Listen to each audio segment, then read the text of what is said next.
বাংলা সিনেমার যখন ভরাডুবি অবস্থা আর নাটকের কথা যদি বলি তাহলে বলতে হয় হাতে গোনা কয়েকটা নাটক ছাড়া মূল ধারা থেকে বেরিয়ে যাচ্ছে পরিচালকরা। সেই মুহূর্তে চ্যানেল আই এর প্রযোজনায় সালাউদ্দিন লাবলু এর পরিচালনায় সোনার পাখি রূপার পাখি নাটকটি হাজারো নাটকের বীরে দর্শকদের মন জয় করতে সক্ষম হয়ে যায়। গ্রাম্য ধারার এই নাটকটি বাংলাদেশের সংস্কৃতিকে তুলে ধরা হয়েছে। গ্রামের একটি সুখী পরিবার যেভাবে জীবিকা নির্বাহ করে থাকে তার চিত্রনাট্য এইখানে তুলে ধরা হয়েছে। সালাউদ্দিন লাবলুর নাটকটিতে অভিনয় করেছেন অভিনেতা নিলয়, ফারজানা চুমকি, আরফান, শাহনাজ মৌসহ প্রমুখ।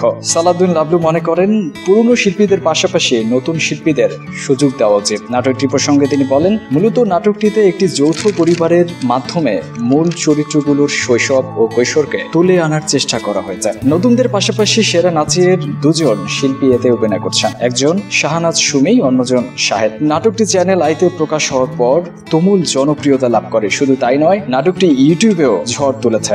সমসাময়িক নাটক থেকে অনেক গুণ এগিয়ে আছে সোনার পাখি রূপার পাখি নাটকটি। ইতিমধ্যে নাটকটি 53 পর্ব পর্যন্ত চ্যানেল আই সরাসরি সম্প্রচার করেছে। প্রতি শুক্র ও শনিবার রাত 8:30 নাটকটির পর্ব প্রচার করা হয় চ্যানেল আইতে। বিনোদন জগতের নিত্য নতুন খবরাখবর পেতে আমাদের মিডিয়া নিউজ 24 চ্যানেলটিকে সাবস্ক্রাইব করুন। আর ভিডিওটি ভালো লাগলে লাইক, কমেন্ট, শেয়ার করতে ভুলবেন না। আজকের মতো বিদায় নিচ্ছি, আপনারা ভালো থাকুন।